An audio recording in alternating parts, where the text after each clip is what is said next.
Welcome to the Political Pour Up Podcast. Grab a drink, pull up a chair. Grab a drink. This is the Political Pour Up. Cause we gonna need a drink for this. Hello, and welcome to the Political Pour Up Podcast. I'm Sue. This is Jazz. And I'm Jen. And we are three friends who are tired. Oh my God. Exhausted so tired. at this point. Is this election over? We like to talk about politics, and we really need a drink for this week. What? I didn't even have a response. All I could do was just breathe because that's Shake your head. Shake your head. I have no words. It is Armageddon is near. Election day is coming up, and we're ready for it. I guess it's inevitable that Tuesday, November 5th will come and go, and we will know the future of our country and what it holds for all of our lives. I'm sorry I look so sad. I'm just, in my mind, I'm just thinking like, Lord, I need And y'all to to Jasmine, really. there's still optimism. I am optimistic. But I need y'all to really get to it. Well, let's take a collective Tuesday. Yeah, let's take a collective Tuesday sip. is election day, and I need everybody to do what you're supposed to do. By or on Tuesday. It is very serious. I understand It's go that some time. people make a lot of jokes and make light about a lot of things, and as Black people, we have a unique ability to do this because we've had to be optimistic and make our way through a long time. It's a survival tactic. However, you know what else is a survival technique? Voting. Hello. So make sure you go and you know vote. that's right. Okay?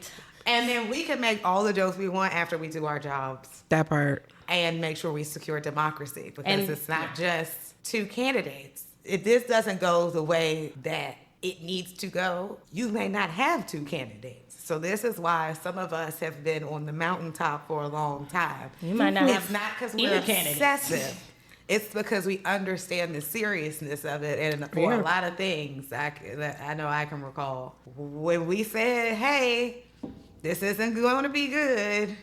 Like, people need to have their eyebrows up and their antennas up. And people were like, you're just getting taken. Just dramatic. You're dramatic. You're just taking things way to another level. That's never going to happen. I don't think any of us ever thought we'd be where we are today.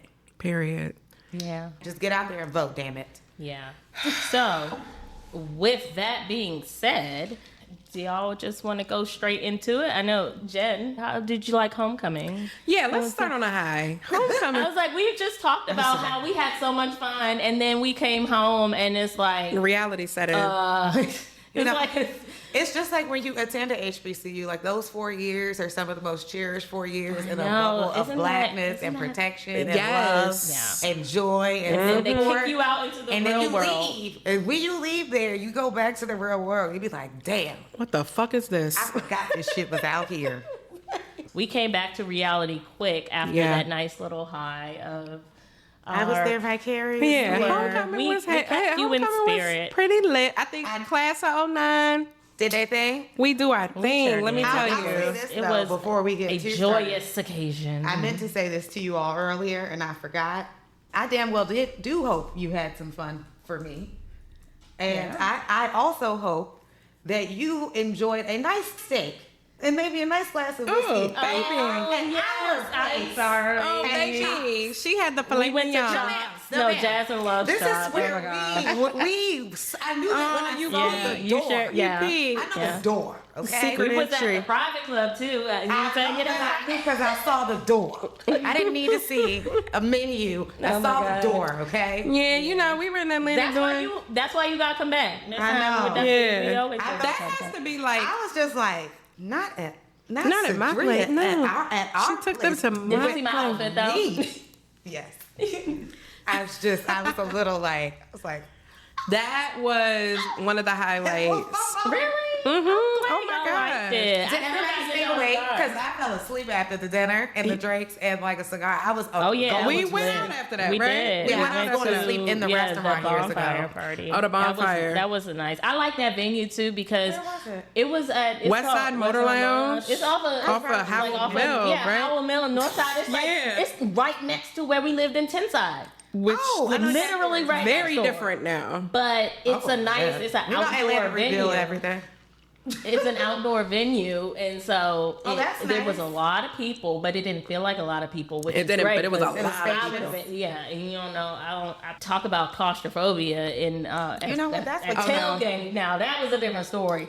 Also, an That's why I outdoor like to venue. steal but at good Lord, tailgate. I'd be like, let me find my people and let me just stand No, over here. tailgate's on another level now. It was so I packed. It do was not so struggle with packed. claustrophobia, and in that moment, I was like, Sue, I wonder- can't do this. It was more spacious at the Kamala rally on Tuesday, and there were 75,000 people there. So, I had no did problem they with restrict the streets a little more? Was it tighter? I feel like they're It's just trying to more control. It's restricted in the and I same think they're way, trying- but it's more people. So And- there's no and- space But for those also people with them move. trying to control entry and stuff like that Yeah. in certain points and It's- checking tickets and stuff, it just leads to bottlenecking. That's but my only critique. and Okay, that that's what I was little wondering. that I was Jennifer like. almost made us turn around. I was like, I was we're not like, leaving. ready to go. I was like, go home. I were was like, like, I'm not Yeah. gonna do this for 3 hours. Y'all got me all the way fucked up. That's the thing. I'm not. It's kind of crazy. I was like, if this is the homecoming experience, miss me. I Like, thought somebody was gonna pass out, and it was Somebody it was probably like, like y'all can miss literally- me. I'm not doing this. It We was turned so around. bad. I've been to a homecoming yet where somebody ain't passed out. Whether we ain't on.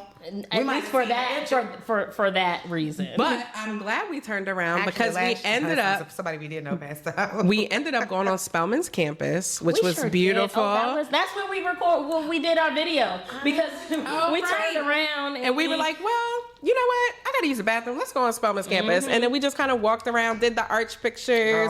Oh, I went to That the was fun. bookstore, got my baby some Spelman gear. Oh, I saw. it was so cute. and Barbies. Justice is not sleeping with his Spelman bear. every day.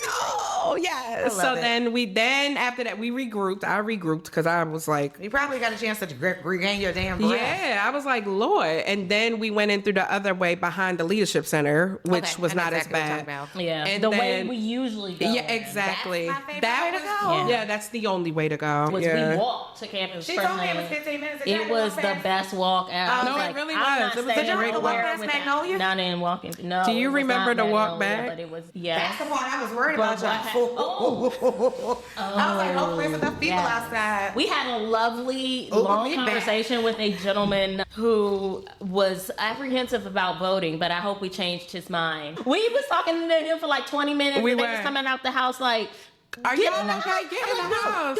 Go back inside. We're Right. saving democracy. Go back inside. And then the They next probably day, was like, when why we you talking that straight man? I mean, they were. do you remember we were at one music fest and I don't know if our friends want to be named, but We'll leave we names were out told of it. not today, ladies. Y'all are off today. Oh Off. yes, because we were about to go to this booth that was promoting something about vote. It was like vote for life or vote or die or something. So And- we don't have no days off around yeah, here. exactly. It's like, Okay. You know what day your day on this? Saving November democracy 6th. is a November 6th. 24/7. You could get off on November 6th, okay? That's your day. That's our next day off. Talk Right. to me Yeah. on the morning of the 6th. Right, Nah. exactly. So Oh, yeah. Did y'all see, before we wrap up the homecoming talk, did y'all see all the TikToks about our sections? You could tell some people ain't never been nowhere nice Child. before. And- Talk about nice sections. I said, So oh. first of all, I and saw somebody one. don't I know didn't know nobody that to was sit down. I didn't know that was something that was Y'all like got a sections viral. at the Yes, homecoming we did. tent? Why? What's the problem? I'm sorry, you're First of all, not- it's in Atlanta, and if Well- you were to have them anywhere, it would be in Atlanta. And I'm sorry that you're not used to this level of eliteness. Like, if we I do, question, did you even go to an HBCU? That's what I if want we to do know. homecoming Because- different, I just can't. We can't. Yeah, This I is mean, just, every- this is regular But every stuff. school does They something do something different and they have their own vibes. Like, We just happen to We be just bad happen- and bougie, so that's what we Bad do. and bougie. We just happen to like to sit, have a good time, have a good drink, have a nice hookah, and do all that while we're. I'm curious though, because On the the hill. young lady I saw, I just wanted to know, like, how old are you, ma'am? Because you must be very young. And I understand that maybe if you are an undergrad, homecoming is a fun time for you. It is not. It's not for for you. We had Okay, this conversation sorry. at It's not for you. homecoming. It's not Tailgate is not. organized by I was you. told as an It ain't undergrad planned that with you tailgate in is not for mind. you. You can I was come. told that, too. And you can hang out if you are Nobody ever told me invited. not to come. No, I'm But- saying you can come, but this is not for you. I've never been offensive. See, Yeah. so yeah, I mean, it's for the alumni. It's a celebration for the alumni, Mm-hmm. and yes, as students, I think the best part that we had is just walking around drinking outside and nobody giving you shit for it. Like, and getting the chance to get like a lot of options of grilled and tailgate food. Right. Because I don't know where y'all go, but they're not hot dogs and hamburgers at the tailgates we go to.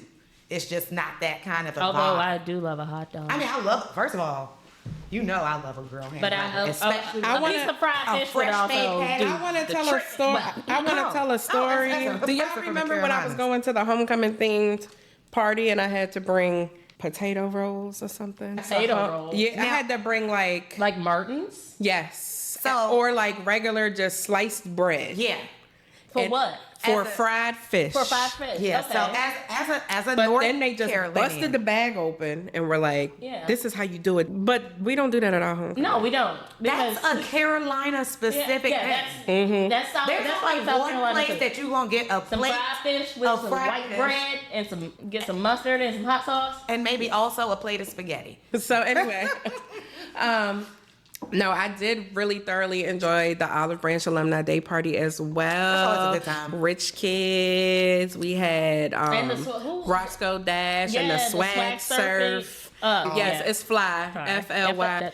That's an But R. it was very nostalgic of like our years in Atlanta where like you would be in the club and it's, you know, yeah. Sweating out it's all your always hair. somebody there, somebody performing. It's a celeb there. There are lots of celebrities. I can imagine. There and at And at tailgate, tailgate, yeah. and at the bonfire. But I'm gosh. telling you, I would some like to some do about it. that class of 09, we just Well, you know, that was one of my favorite it's some, homecomings. my favorite events was that bonfire. All right, so yeah, that was Sip and fun, scroll. and now it's back to reality. I'm glad you guys had a good time. No, we what do we- needed that, especially before this election. Yeah, definitely needed that and some drinks, which we While have y'all now. were there, I just had. Oh, a yeah, let's very talk about nice- our drink. I had a little pedicure. That was my Oh, I'm glad to hear that. I need one of those. We went and Oh, bought some no, sneakers. Don't do it. I can't. No, No, go Okay. ahead. Tell me where you went. I know you went. Let me somewhere. tell you. she did. We went to Atlanta Nail and Toe Spa in Buckhead where they do the Douce pedicures. Oh, Do they yeah, I saw actually that. put Douce in Yes, the because pedicure they're bag? wasteful. Right. The fuck? What is that supposed to do for your feet? Nothing. Well, they served us mimosas. I got my eyebrows. Serve- Douce. So they served you. And throw the champagne and the orange juice in the Kirkland water. signature champagne while they put Douce on your feet. Y'all Let me know, tell y'all you. give me a champagne glass. I'm happy. Okay, Douce how in the much did you champagne pay glass. for that? Maybe it was, hopefully it was just I brown did water not- in a Douce bottle.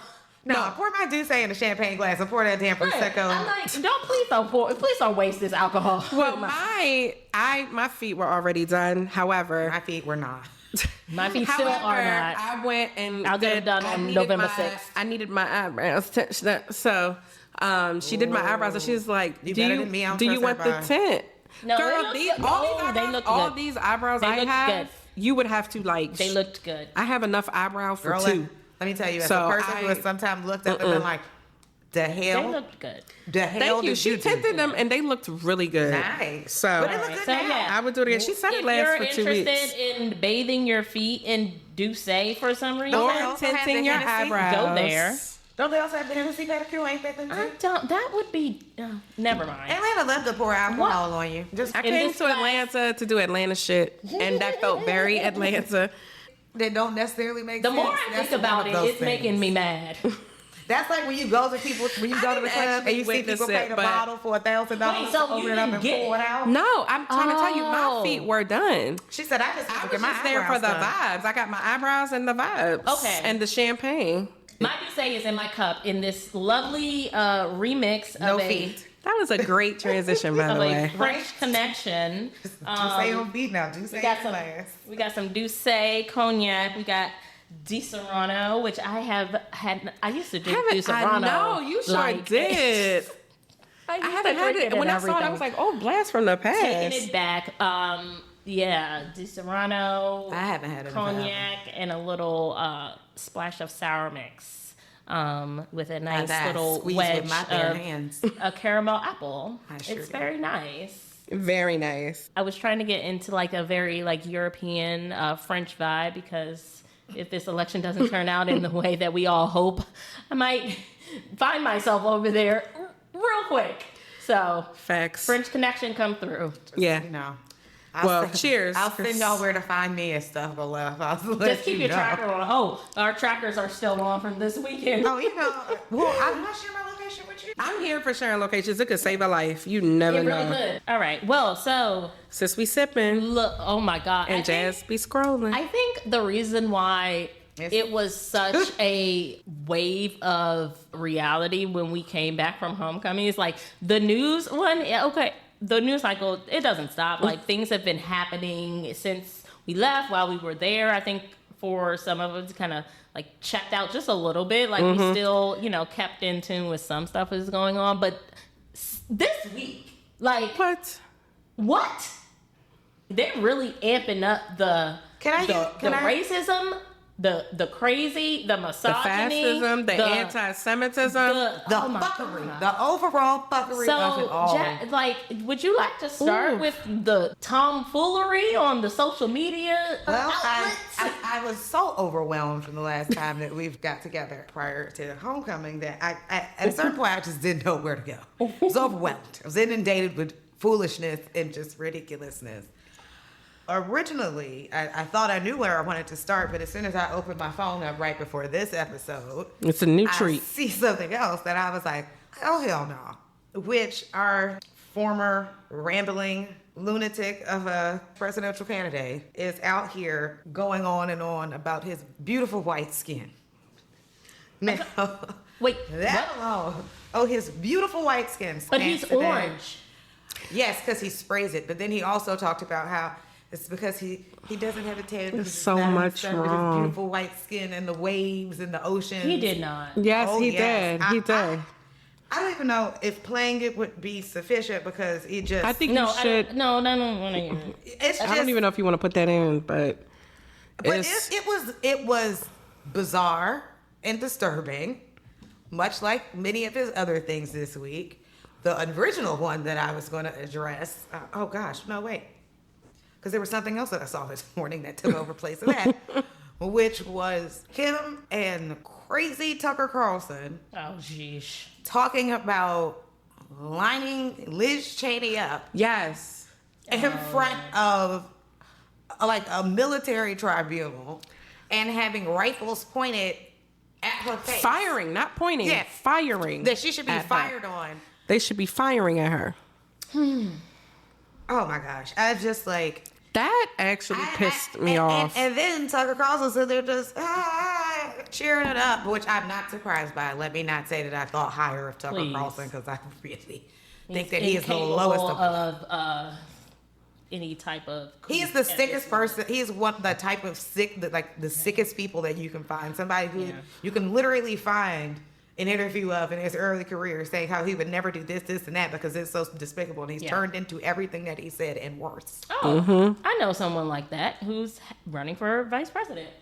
Well, I don't even know if that man ever had any morals. Not sure if Jenny he Vance did, but he did say a literal chameleon. I'll never support Trump. Trump is America's Hitler, and now here he is. He's running to be what, Joseph Goebbels? I don't know. He is a literal chameleon. But anywho, back to what we were talking about. Prior to the Liz Cheney threats and beautiful white skin of it all of today. And that was just him That in the was last today. That was just the last 24 hours. Oh, Lord. I don't even know if it was a full 24 hours. Probably That's the not. sad part. Another thing that disturbed, like most sensible people is for some man to say, I will be your protector. Whether you like it or not. Oh, yeah. Anytime a man is usually saying, I'm going to do something to you, Whether you like it or not, it gives rapey vibes. Definitely. And for anybody he who would says, know. I can just He said- walk up to random strangers, grab kiss them them in by the the- mouth, or grab them and by then the grab pussy. them by the pussies, and then get sued for literally doing just that and Yep. try to convince people that's not what you did, but you said you very much so do it, and people don't stop you.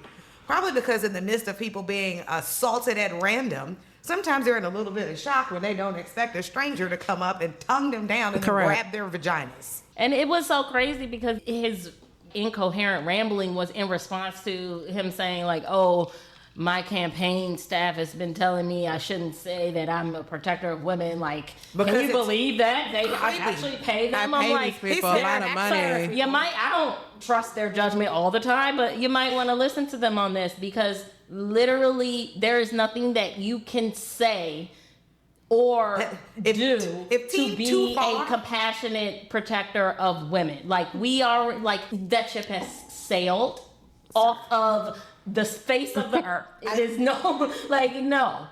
And so maybe he doesn't want, he's not listening to reason, of course. But No. He's not sane. He's not saying. Well, that was in the news cycle too. That like he's just not listening to his own people. Exactly. Like, Well, people just want him to shut up. He's not listening to anyone.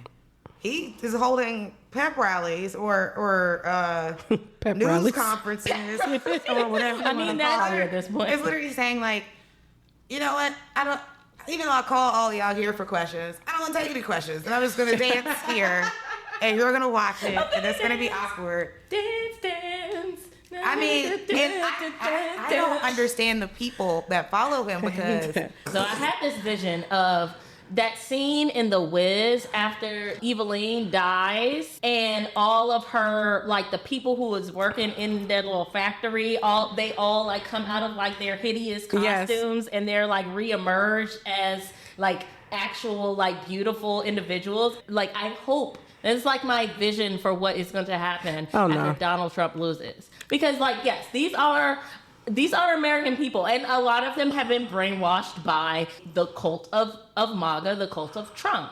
And the thing is that, and it's sad, but these are Americans, and they are people's, mothers, fathers, sisters, brothers. And after there is no more Trump, after he falls, which hopefully we'll run this back on November 6th. Right. But, like, I just want them to all be released from this curse and this spell that they're under, and embrace a new realistic view of America that has nothing to do with this person. Either that, or you just drink the Kool-Aid, literally. fucking, I saw a post that was like, it's like, if you want to go out with him, that's fine. You can drink the Kool-Aid and you can Trump go. is literally Trump is Jim Jones, except he would have sold them the Kool-Aid and they would have bought it and drank exactly themselves. and drank it and like he would have made them purchase the Kool-Aid. Exactly. That's the whole difference. That's the only difference.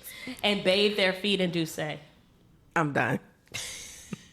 But that's a very optimistic view. I applaud you for that. I think I just still got PTSD. I feel like they have had us in a state of trauma Trump for years. didn't create this. He just awakened it. And I think it's the underbelly that's always lied in this country. And Of course. it used to have a place to definitely- thrive. yes. And then we went to a space where, no, it's no longer cool to like be that outwardly and he revived racist. it. And I get that. But And then he said, no. think revived that it there and are breathed oxygen into that hardworking, fire. well-meaning people who are supporters of his that have literally been brainwashed. I do think that.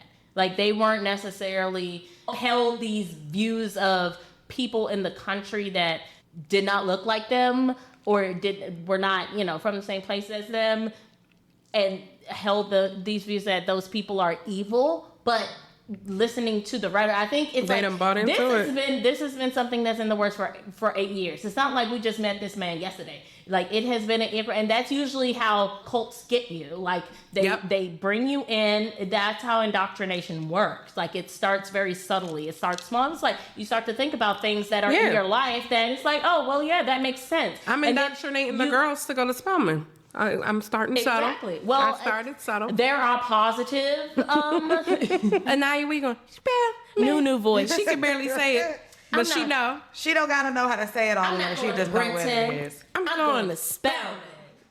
I still remember going to see that at Atlantic Station. I do too. Yes. That was my freshman year. I don't really get it all. All right. Well, go ahead. All right, Jazz. Okay. So, What's left on the sip and scroll? Lord Jesus. I think we probably will touch on the rally that happened, the extremely racist Madison Square Garden rally. God. I have a feeling we're going to go into that, so I won't touch on as I much guess of it. We have to. Oh, we definitely have to. we have we That was we just got so. to. It was just so un-American. But what I did appreciate as the backlash from it was that there are quite a few Latino Americans, and as a fellow Latina American, I really would have liked to have seen some of the support a little earlier. But Yeah. But it's okay. You got late there. is better than never. Okay? Yeah, You know what I mean? got there. And you got us here before we got to the actual election. But what I will say is that I'm very happy to see a lot more presence online of the people who have come out in support of her, Latinos and some other non-Latinos. It just in regards to just for standing up for what's right, number one. Mm-hmm. The Puerto Ricans were talked about disgustingly, but so were Black people, so were Jews, so were Palestinians. Pretty much so with anybody who's not a white Anglo-Saxon male. Right. That part. Also, on our social media page this week, we have posted quite a few things regarding Project 2025. We've posted a few of the blog posts from the National Women's Law Center that kind of take a deep delve into different parts of Project 2025 and break down what it plans to do, what this means for you, and gives you a better idea of what is inside, what the plans are, what things we need to be voting actively against, and what is really at stake. So I do want to plug that in because I think it's very important, and I think that Project 2025 sometimes just seems daunting to people because it's thick as hell. 900 pages. Because it's thick as hell, and it just seems it's so much that it's kind of talked about in a way, but in some ways it doesn't really give people a lot of like bare bones basic facts. Yeah. Like, this is what it'll mean to you. Like, for instance, I love when people, like, on social media last week, I saw a lot of people breaking down what it means for Title I schools. Yeah. And so, which is critical, especially for our community. So basically, that means all our and majority of African-American students in America attend Title I schools. So we need that funding. So What is a Title I school? A Title I school is a school that I believe a certain percentage of the students come from a certain income level. And based on that, that's how they determine the needs of the school. And then those schools then receive additional funding, federal funding, so that students are receiving and families are receiving not only additional, supplies, materials, there's all sorts of like extracurricular sort of family things that they provide through the school. Some of these schools will provide meals. Like there are several schools that will provide all 3 meals for students at these schools. So it's really, really critical to our community that we do not let these people in and gut the Department of Education, because that will be detrimental. We already have an achievement gap in this country. And so it will just severely worsen if we do away with the Department of Education and Title I funding. Yeah, definitely. And they tried during the last Trump term by putting Betsy DeVos in as They did try.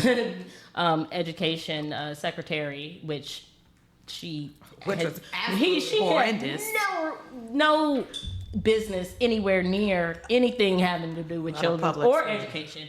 But yeah, that is not surprising that is one of the things on the chopping block. Speaking of which, while we're talking about the things on the chopping block in terms of education, I think I had said it before on the plans that were about cutting off fundings to universities. Yes. Well, just today, when I was on my way down to meet you guys, I saw that Elon Musk said, Oh God. Well, colleges, why do we really need them? It's not really for learning. We don't really need them. You're right. And this is the person that is getting a cabinet position under Trump that he has promised. Oh my God, him and RFK Jr. Who said he wants to be over health, which is parasite the brain. Vaccine denier, the vaccine anti-vaccine. Yeah, person. they said. And Elon Musk. First of all, Elon Musk, his position, quote unquote, is going to be about like managing like the fiscal budget and into apartheid. About saying that we're going to go into immediate downfall and everybody's going to struggle, but it'll be worth it.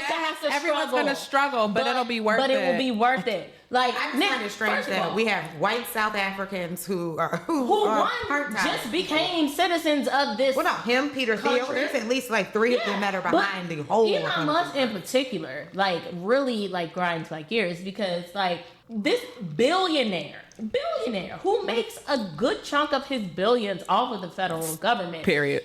Comes and says, yes, regular Americans will have to take cuts. And well, first of all, you already hear the economy is getting better, but people are not feeling it in their pockets. Why would you think it would be a good thing to say to people who are already struggling Right. to afford to put food on the table, afford housing, afford to transportation to and from work, that you're gonna have to take that's not even good common sense. I actually have something very good to get into that I saw in the headlines when we get there that ties into.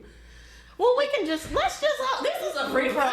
Let's do just it. go all out. Let's do it. All right, so I am done. there were so many headlines, right? But since we're talking about Elon Musk making it plain that, ordinary Americans will struggle, but it will be worth And it. you don't need a university to go to, because why would you need education there? Because he thinks people are learning there anyway.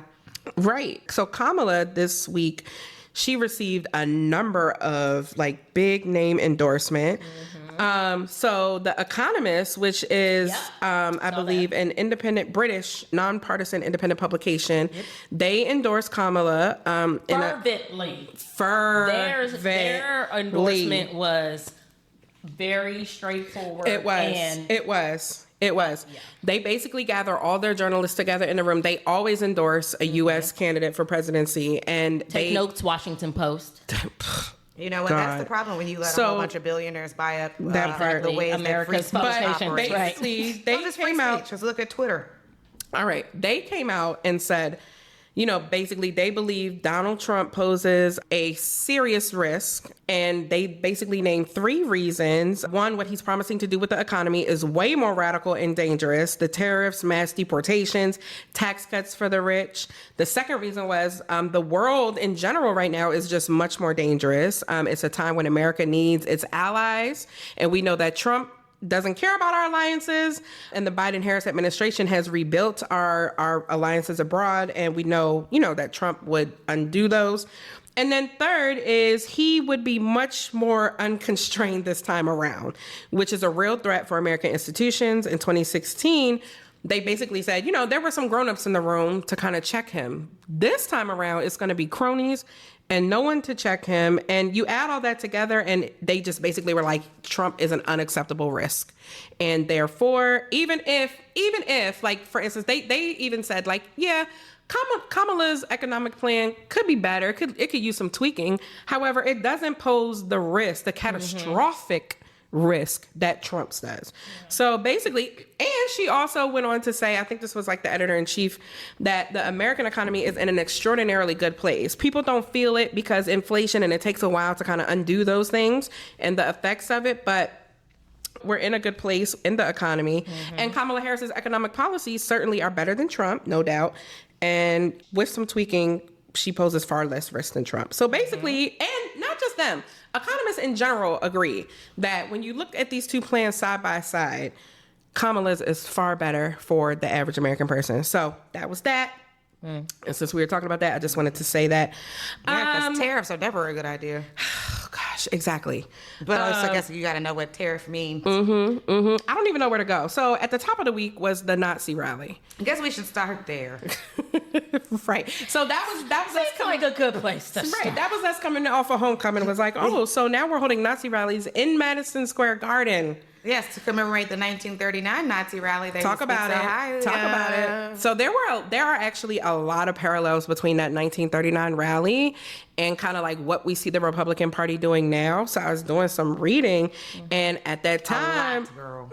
there were domestic concerns in the United States, including unemployment, national security, combined with prevalent anti-Semitism and racism, which is what shaped Americans' kind of response to Nazism and the economic devastation of the Great Depression, which I find, and we have said this on several episodes, is that they have the playbook. They always make a scapegoat and then turn it into somebody who's a They're person of playing color. on the economy. They're playing on Minority. inflation. They're playing on the border. And they're getting desperate because all of those things are proving Not less to be and the- less. the Right. disaster It's like that they're making in them out to be. reality that people are actually living in day to day. It's like, where? Exactly. But they basically make these plays that, these people or these issues pose such a critical threat to your livelihood. Yeah. They want to let in the criminals. It's scary how this is basically right out of the Nazi playbook. Yeah. So I just kind of wanted to highlight that and tell everybody, take this serious because I just never thought that I, with my own eyes, would witness a Nazi rally here in the United States. And I think it was just extremely un-American. I didn't think I'd witness it by somebody who's actually running for president who was formerly president. I never thought I'd see that. Exactly. Do I think American Nazis exist? Yes. Do Yes. I also think that after World War II, America might have been a little too free with allowing people in here who had those types of ideas, like including war criminals that they have found after decades of living in the U.S. who are on war, who are getting brought, some of them who are getting brought to justice for international war crimes. So if you don't know history, read up on it, because if we don't know our history, we're doomed to repeat it. We don't need to repeat it. What you saw in New York City on Sunday or Monday, whatever that was a replay, a remix of the Nazi rally in 1939. Right. And they are basically using the same pain points. And Trump's been doing that since the beginning. And Make America great again. America is for Americans and Americans only, which is exactly parroting Hitler about Germans. Yep. Germany is for Germans and Germans only. Yep. The same with Make Germany Great Again. The same one with people of immigrants are poisoning the blood of the country. It's just disgusting. What makes me sad is that it's been so disgusting. And that it's just so popular. Well, and that what you said earlier, Sue, was like, I just want these people to come back in afterward. I'm just trying to figure out, how does that work? Like, even if these people have an awakening of like, oh God, I was in this cult mindset for so long and maybe it was wrong. I don't know how we reconcile when you were so easy to be susceptible to finding inhumanity in just my overall existence. I'm not going to hold my breath for that awakening, period. But if it happens. We can disagree whether or not you think I'm a person, whether or not you think I deserve to, like, because anybody who thinks that you don't have autonomy over whether or not you should be able to do anything with your body probably thinks that they should be able to do anything to your body that they want to at any time that they want to. So we see that. So in contrast to that, I think I'm gonna do a high-low. Then Kamala Harris, I believe, the next day, and Sue can give us her personal experience. She gave her closing remarks on the Ellipse in Washington, D.C., which I thought the timing was perfect. I was so glad that she was able to just, give a completely alternate vision and a brighter vision for America, which is what Americans, to me, when I think about America and its promise, that's what we're about, not that bullshit we saw in New York. She basically, in her rally, just cast him as a petty tyrant who's unstable, obsessed with revenge, consumed with grievance, and out for unchecked power. And I think our good sis summed it up perfectly. I will say one time, because, I was there, but when she was like, Donald Trump is going to go in with an enemies list, I'm going in with a to-do list. That's right. And I was like, I'd go in with both, but y'all know the Lord's not done with me yet. So, but, that's why you running for president, and I'm right here in the audience. I personally don't understand how that man is still free. How do you, because I remember Kathy Griffin had the Secret Service at her door over a joke. Snoop Dogg had the Secret Service at his door over a joke. This person is openly saying, Elon Musk. But I'm saying openly threatening current government officials, and not like the white privilege of it all. Yeah, and not just threatening them, but inciting others to commit violence against them, and then also threatening them with what your plans are to do to them if you were ever to get in a chance to do it. So I just don't understand. There has to be a bar at some point. The bar and he's crossed them all. The ground. Some of my favorite things that she said was, quote, Donald Trump has spent a decade trying to keep the American people divided and afraid of each other. That's who he is. But I'm here to tell you, America, that tonight, that's not who we are.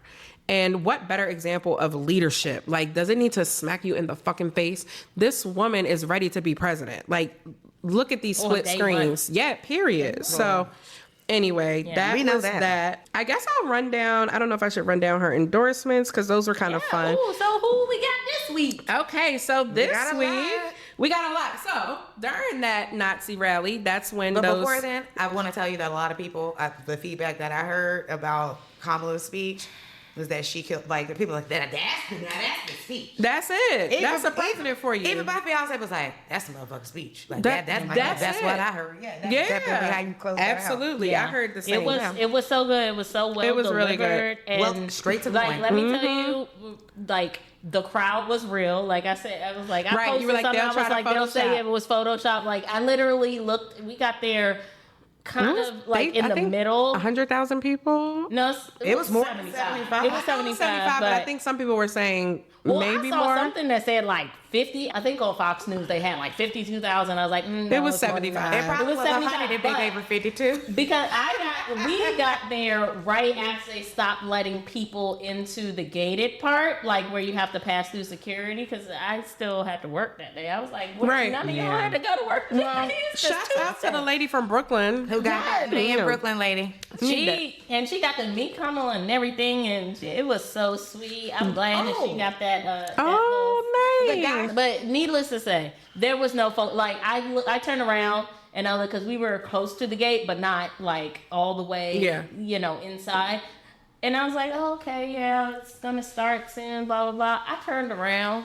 I saw a sea of heads from where I was, right next to the ellipse, going back to the Washington Monument. Yes. There was not. I was like, oh, Oh. they filled up quick in here. Right. Like people were just, it's like they flooded. I would have thought that they were photoshopping if I wasn't there seeing it in person. Right. I And was what did that it feel filled like? up- What did that it feel filled- like? It filled up so fast. For me, it felt like Obama's second inauguration because the first inauguration was like too packed and too cold. Well, you could not move. Yeah. Like the first inauguration, you could not move.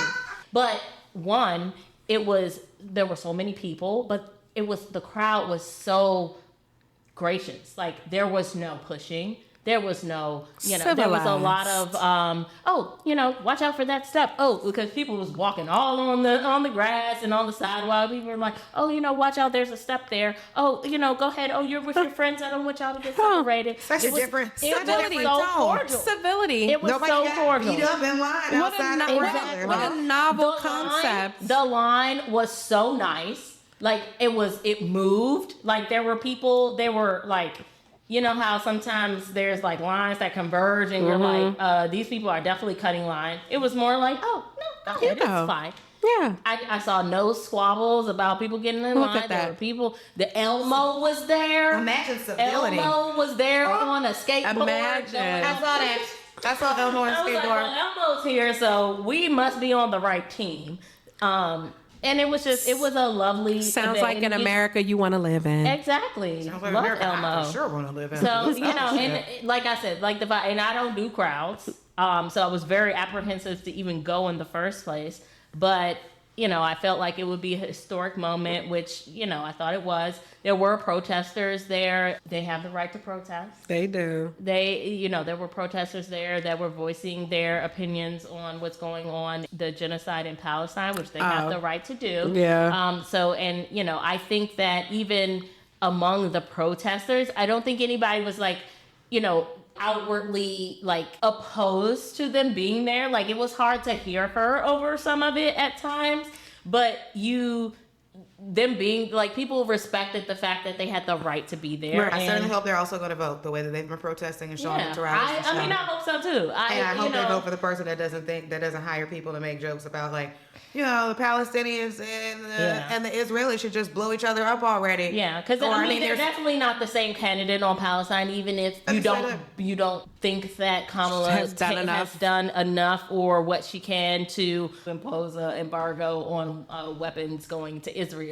That's a whole nother episode. Exactly. Well, totally. let's get to these endorsements because they flooded in. So I'll start with, obviously, out of that Nazi rally is where we heard the disgust of There's so many endorsements. vile remarks about Puerto Rico.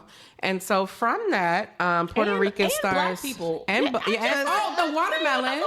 The watermelon. Oh yeah, I heard that the carving of watermelons. We carved was watermelons for Halloween. Like they called him a comedian. I had First yet of all, to who was hear a laughing? joke, and nobody was laughing. Like Nobody it's was different. laughing. It's different if you're a comedian. Like Even in that crowd, the jokes were bad. I'll tell you what. That's what it was. Even I was in like, that crowd. So anyway, back to our Puerto Rican stars who came out Yeah, pretty and much others. immediately. Bad Bunny, Ricky Martin, and J-Lo backed Kamala after, Trump's racist comments at his rally. And so since Trump likes numbers so much, I just thought we'd run down a few.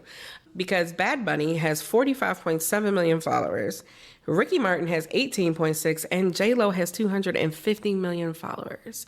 So, Trump, if you're looking to sway votes from the Latino community, that wasn't too smart.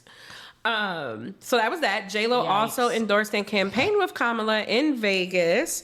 Let's see some of her comments at the rally. Basically, she said, at MSG, he reminded us who he really is and how he really feels. It wasn't just Puerto Ricans who were offended that day. It was every Latino in this country. It was humanity and anyone of decent character, period, because I was offended and I'm not Puerto Rican. I posted a list earlier this week of all the people that he has directly attacked, all the groups. And I mean, like we said, anyone who's not white Anglo-Saxon, I mean, which is stupid because he's not, but anyway.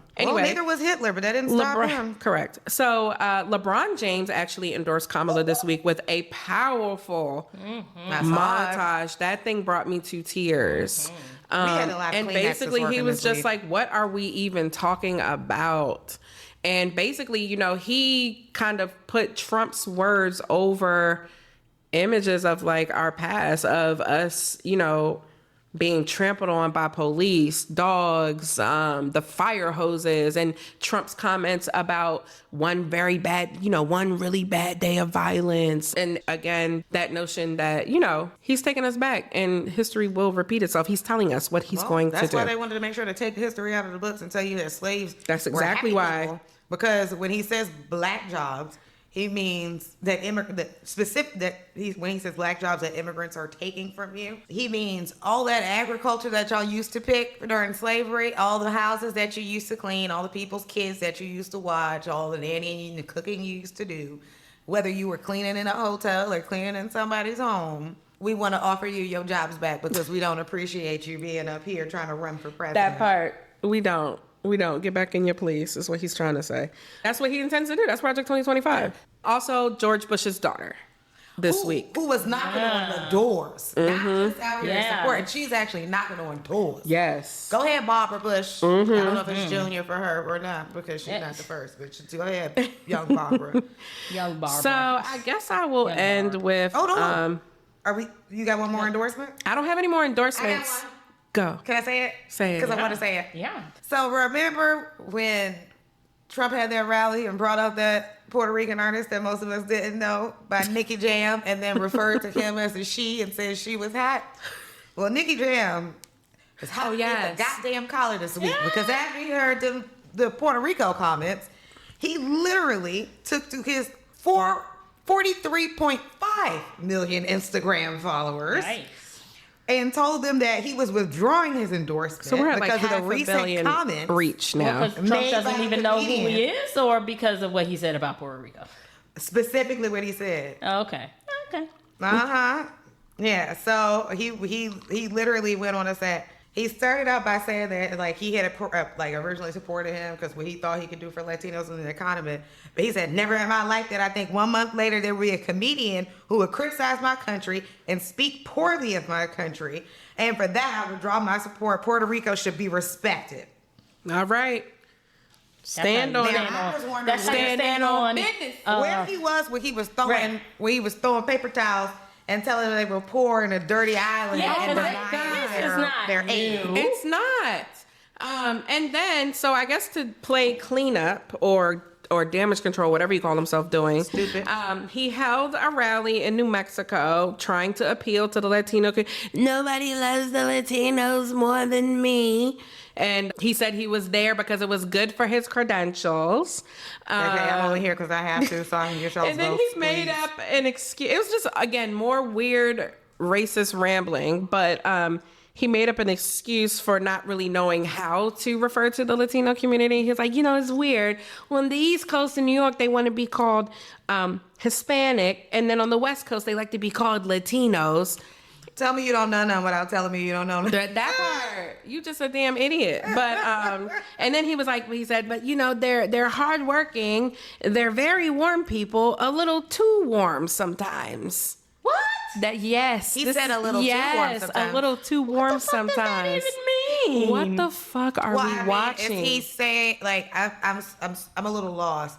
Because he literally commits sexual assault to people. So he's too warm. Weird. He's way too warm. Creepy, rapey. Again, it's just giving gross. A little too warm. Yeah. Maybe they were because they forgot, some of the Latino people, especially Puerto Ricans, forgot about how he treated Puerto Rico and other Latinos.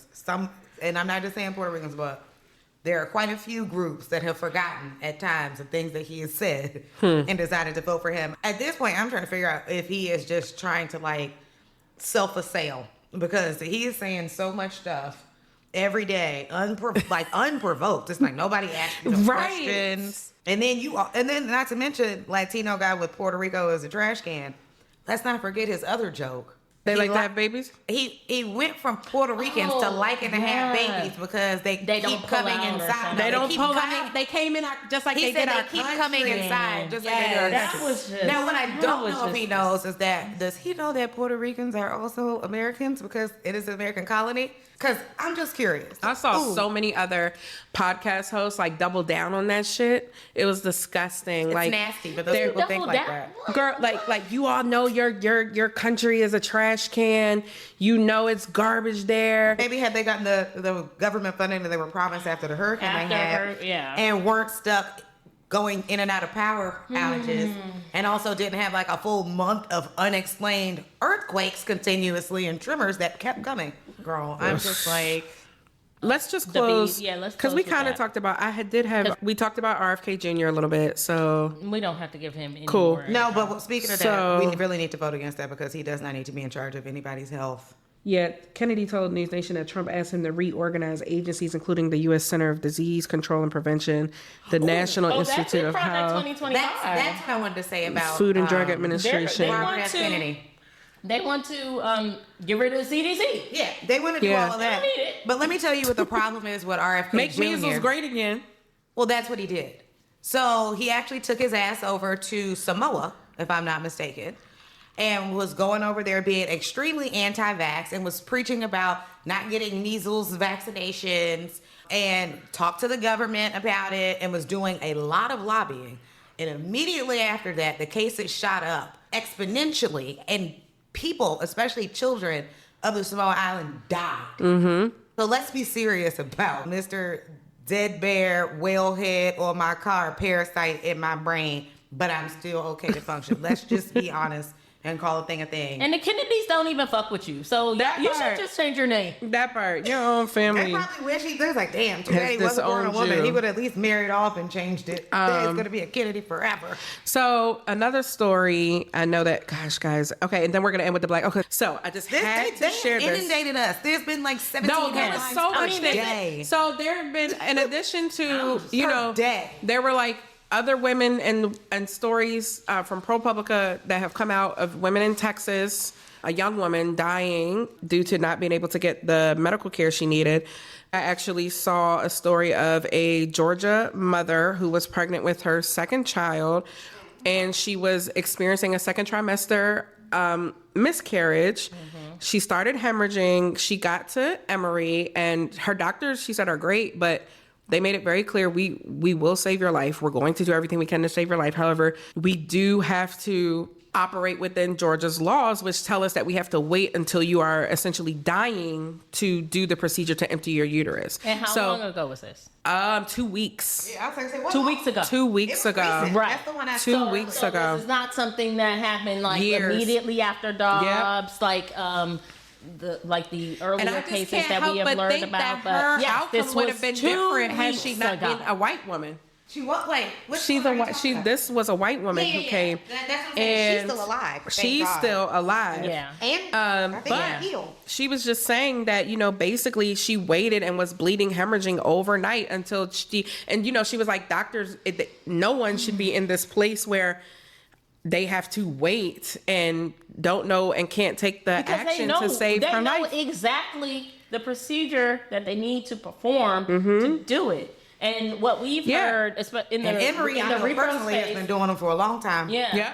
And they can do them swiftly and save your life, but if they let you go on the sepsis, but what you won't. And that's the the thing. response to that? So when the hospital systems are pressed about, what they're doing, they say, now as opposed to like immediately after Dobbs, they might not have had the like infrastructure to deal with or to appropriately address those things in a timely manner. But now that what they're saying is that they have the lawyers lined up, like it's like a panel of lawyers. Like you go in, and then it happens immediately. Yes, emergency abortion, you may perform it. Go, and it's like a 15-minute process. First of all, but that's this is a 2 lie. weeks ago. This was That's 2 a weeks lie. ago. That is a lie. It's Anybody not who's ever happening been- like that. anybody who's and ever you're right, been to because any- she was a white woman. That's exactly Was it. she married? It might She's not married. Even matter, but she's yes, married. She's a mom. This was her sometimes it second helps. pregnancy. Yes, It does. And so I just was looking at the screen like, Yeah. thank I God saw you that made today, it. too. But Yeah. I was like, I just couldn't help but say to myself, her fate would not have been the same if that had been a black woman on that table. We all would like to hope so, but we just know that. But even there- her faint wasn't the best outcome because No. she's going to take several yeah. months to even recover. Exactly, and she was like, "I would And- rather not be doing this, but I feel compelled." She's like, "Obviously, Yeah, I'm I did. literally still healing, emotionally and physically." So they were clear. She was miscarrying. They were like, "Your life will be in jeopardy. We have to wait until it is to act." And she just sat there and bled You know how overnight. terrible Emory that is? especially. Emory, because they are the most accounts that I've heard about, the hospital administration, like seriously addressing what happened, especially after the news about Amber Nicole Thurman came out. She presented at a Emory hospital. See? But since it's like, okay, we have all of the tools that we need to abide by the law and to make sure that no one's life is at risk, and that is still not the case. And that hadn't been the case even pre-Dobbs, because as we have discussed this before, that kind of emergency room care was still not being offered in a timely manner, whereas not just your health, but your future fertility was not at risk. Exactly. So we are grateful that she is still here and We that are. she's sharing this story. But abortion bans kill. Period. And she was saying, she made that point. She was like, had I have been in Texas, I would have surely died. Like where there are even stricter bans than Georgia. So I'm it gonna was a wrap teaching up my hospital. headline hangover with my highlight of the week. BET's Black Men Summit. I just want to, if you could put an applause, cheer, sound effect on this, I just want to big up the We black. love our black men. Okay, and I love when black men stand for our black women, and I have to say they have been going hard. I appreciate everybody in the giving the last stats. couple weeks, from Club Shay Shay to the Black Men Summit. I saw something else earlier today with men who had been affected by the black maternal health, and some of them had lost their wives. They did in Georgia, they did a piece, and they're out speaking about the realities of this in their lives and their children's lives. And I love to see when black men love on black women like this, which is a norm. Like, we're not going to buy into this rhetoric that black men don't love and protect black women and also don't vote Democratic, which I think the rhetoric has been to divide us. So I will say that BET did a great job. Shouts out. It was D.L. Hughley who hosted the event with other influential black men across various industries and backgrounds. Shout out to our boy Scrap was there. Let's see, our boy DeVal was there. Michael Ealy. Who else? I mean, it was just beautiful. Yeah, And I loved it. Jermaine Dupri, Kenny Burns. Jermaine Dupri. It was just beautiful. Former mayor of, and I love how they broke down all of the topics and the issues that are kind of like affecting black men and also our community in general. Oh, Ben Crump was there. Yeah. NAACP President and CEO Derek Johnson. National Urban League President and CEO Mark Morale. And philanthropist Vic Mensa. Oh yeah, big I love me some Vic Mensa though. I do too. I like his voice. But anyway, so yeah, they started with her record as a prosecutor, because obviously a lot of black men, even DL admitted that they bought into this idea that she locked up thousands of black men for marijuana charges. They had some of them like kind of out talking to black men in different cities. Someone went out and asked black men about like how they feel about her record and stuff. And then they basically were like, when I actually looked into it, it was only 45 men in total, and that wasn't even just black men. Mm-hmm. And then when we just look at her, how progressive that she was in those roles, it just completely dispelled all these mistruths that they kind of bought into about her. So should we play that clip? Let's play it. Okay. Speaking to black men on the street in North Carolina, many brothers had concerns about Kamala Harris's history as a prosecutor, as did I, being victims of the prison industrial complex. I'm a legal cannabis entrepreneur myself, so when I first heard the figures that she incarcerated thousands of black men for marijuana, I was very skeptical. Now, when you look into the actual numbers, it was 45 men in total that were sentenced for marijuana charges, and that's not specified by race. On the other hand, a main point of conversation is Donald Trump's storied history of racism. And the reality is that you have a candidate here who is supporting ideas of blanket immunity for police.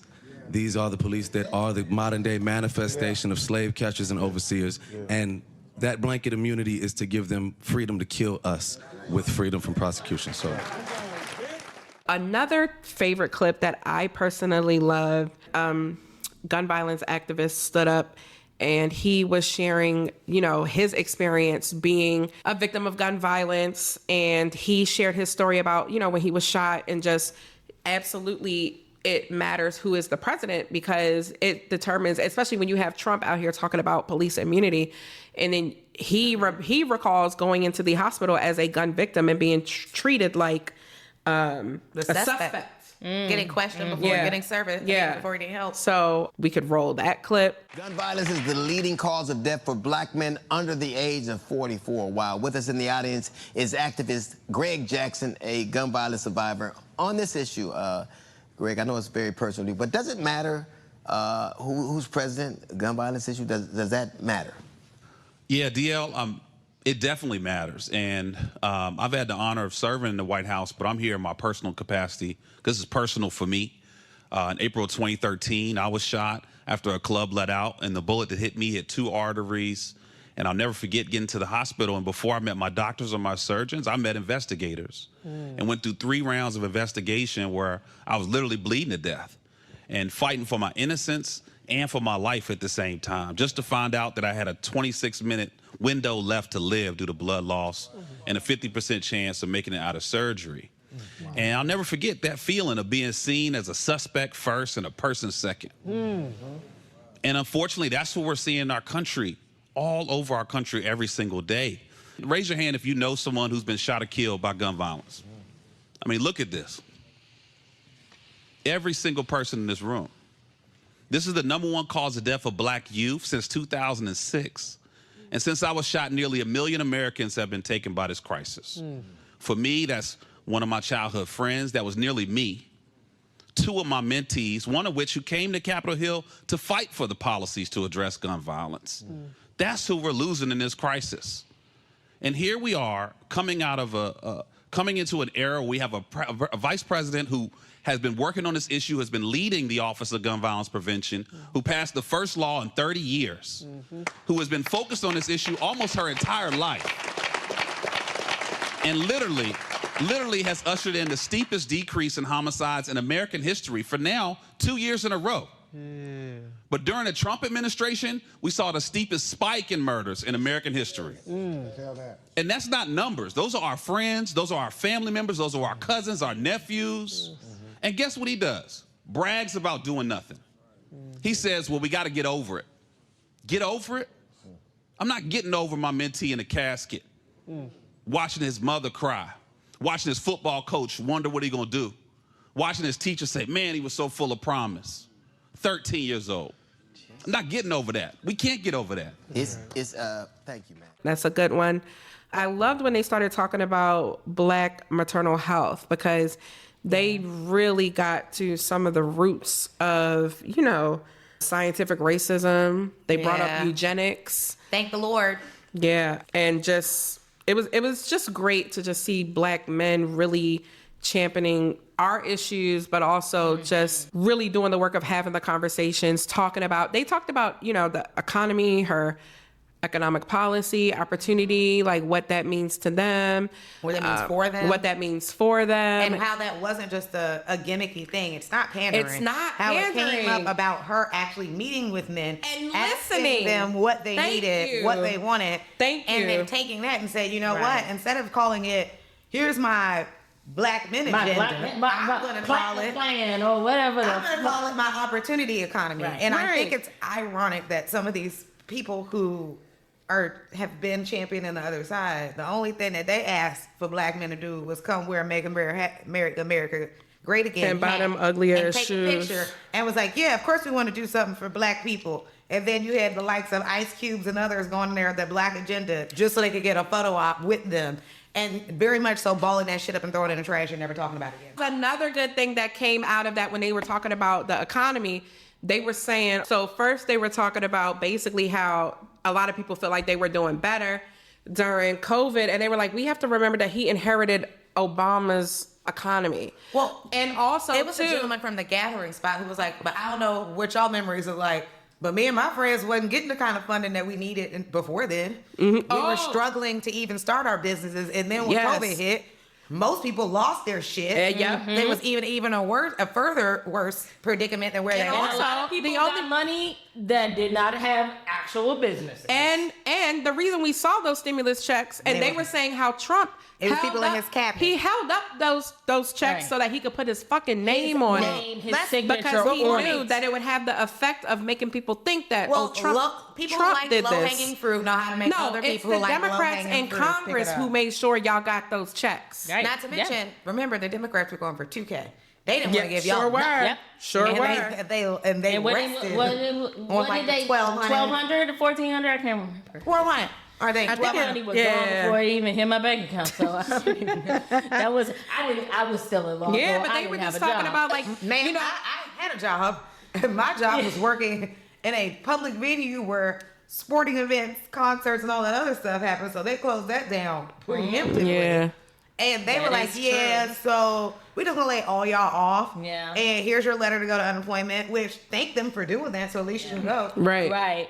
I didn't even get my unemployment for the first 2.5 months. I had to fight for it. So Yeah. Exactly. By the That time- was a wild time. That and was it a rough was not that time. long ago. I'm so glad that they addressed it because it's very frustrating for me to see people complaining about the fact that she came out with this agenda, which will undoubtedly help, black men and others. But because what is the other side proposing for you? And how are we going to turn our noses up at some of the things she's proposing? That $50,000 in tax credits when you're starting a business is key. Well, not just she was talking about giving people grants to start, and then that $50,000 for after your first year. Yes. So both of those things together are phenomenal. One of them would be good. What are we talking about? What are we complaining about here? Because what you think, this is a woman who is listening and who cares and is proposing actual policies. Well, you said it right there. Woman. You're right. See, And this they week- talked about that at the Black She Men said Summit as that's well. the one thing that really Because she's she she gets under his skin. She's everything he's not, and she's a woman, and she's a woman of color. But So the black men he's vote is shorting out. is polling around the same levels that for Kamala as it did in 2016 for Hillary. And when race was not necessarily a factor, but gender was. Even in the Black Men have our Summit, differences. they were like, we benefit from patriarchy. Like we have to acknowledge exactly. this. Oh. And but the people who are on that panel and tuning in and listening and being very, I wish they would have amped it up a active. little more because I think it should have got more. It should have gotten more. That's why I've And I been think it annoying should have been everybody. shared on multiple platforms. Yeah. I think it's very helpful. I've been Right. annoying everybody because I'm like, go watch this. Yeah. Every soundbite I can find. I was crying Oh, during periods. that's how Waterworks Amber Nicole Thurman's father Yeah. was Oh, there. yes. So moving. And when he told his story about being in the waiting room and no one even telling them that she was basically dying. I always assumed that she must have gone by because you can go to the emergency room by yourself, or maybe with You would think no one was there. or maybe with a friend. In which case, they can't tell your friend necessarily your medical information. I can get that, but to understand that you admitted her had her back there and did not update her family, who was literally steps away in the waiting room. That's a specific type of callousness. You know what I mean? It just reminds you that in all of these systems, there's systemic oppression and racism exists, and it dehumanizes us. Because I feel like if you looked at her as a human being, how could you not go and explain or tell or provide updates? She has a family. She has a freaking child. And they're in your eyesight. That's the worst part. Because these systems, and a lot of people, and I don't even know if sometimes I think a lot of it is subconscious, unfortunately. You have dehumanized us in your eye or in the system, all of the above. Every which and way. It's prevalent, and it's going to be, unfortunately, become more prevalent in, the wake of this Dobbs decision. And God forbid if Trump wins and does away with healthcare. Period. Period and stop. Like ACA, what's that? Right, what's that? So The man I don't know. with the concept I of just the really man. want to shout out claps to the black men for doing the damn thing with that. It was so Woo, It was much needed uplifting and refreshing uplifting. to And we see. love you. And we love you. We Some of stand our y'all- black men. I'm always gonna stand my black men.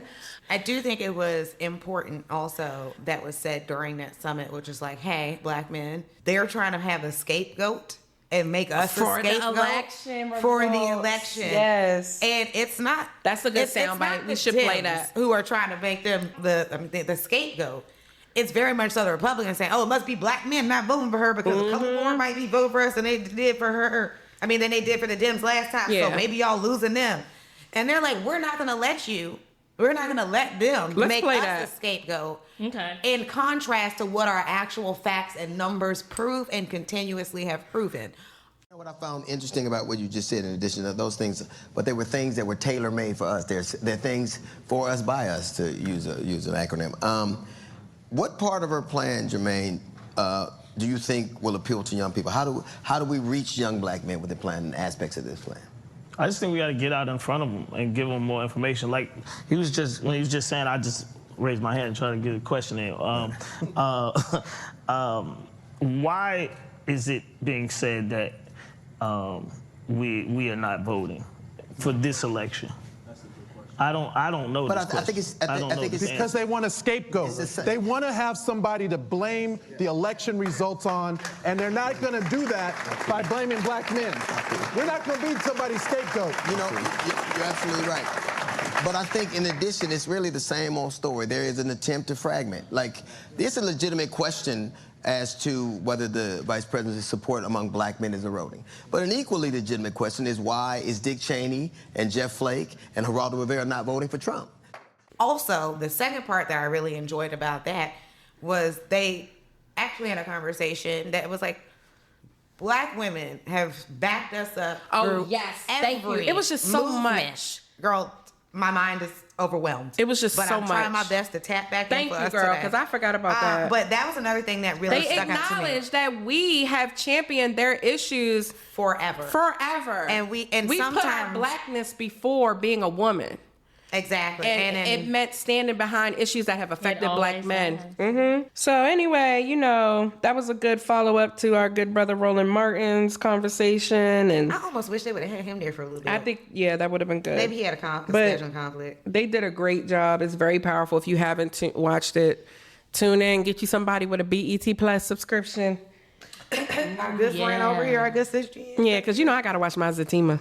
Ooh. I haven't watched it yet. I I like to check it out. Probably have a free trial. have We always should watched- provide the information. Right. For a free No, I trial. think they did Do have the a free trial so you can watch the Black Man Summit. And then, Yes. And you might find some additional content that might be of interest to you. It is. There's some stuff on there. That All wraps it up. Sue, do what you can with this. On that note, I feel like there is enough in the headlines and in social media to implore everyone. If you're registered to vote, even if you're not registered to vote, you can still vote on Election Day.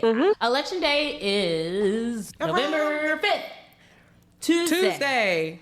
This Tuesday. This So we're not Tuesday. confused, If okay? you- Not next Tuesday.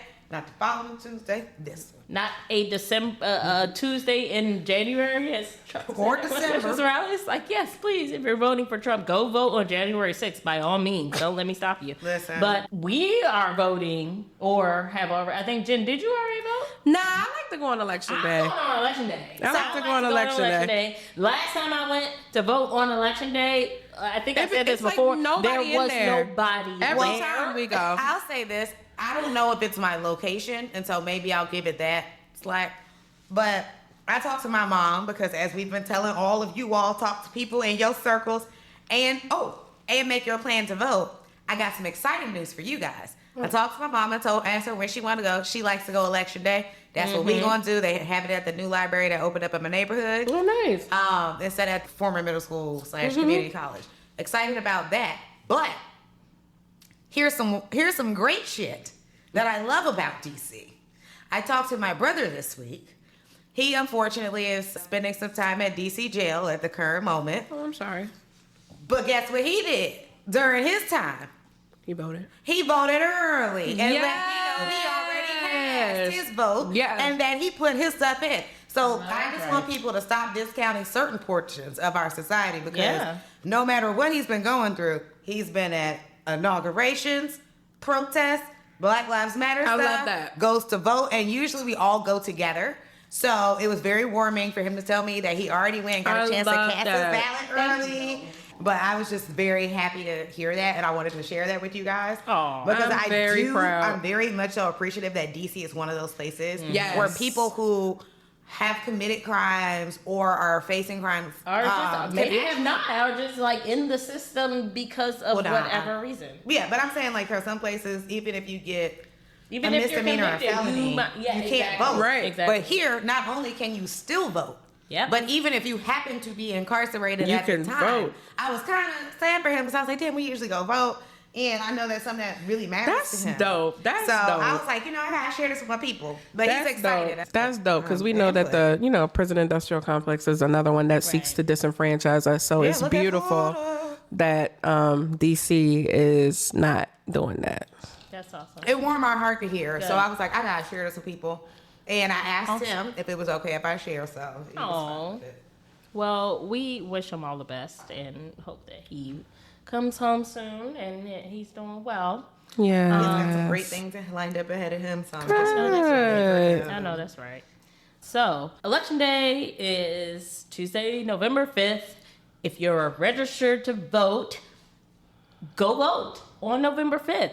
If you're registered everywhere, you can go vote on November 5th. Even if you are not registered, you can go vote on November 5th in these states: California, Colorado, Hawaii, Illinois, Maryland, Michigan, Minnesota, New Mexico.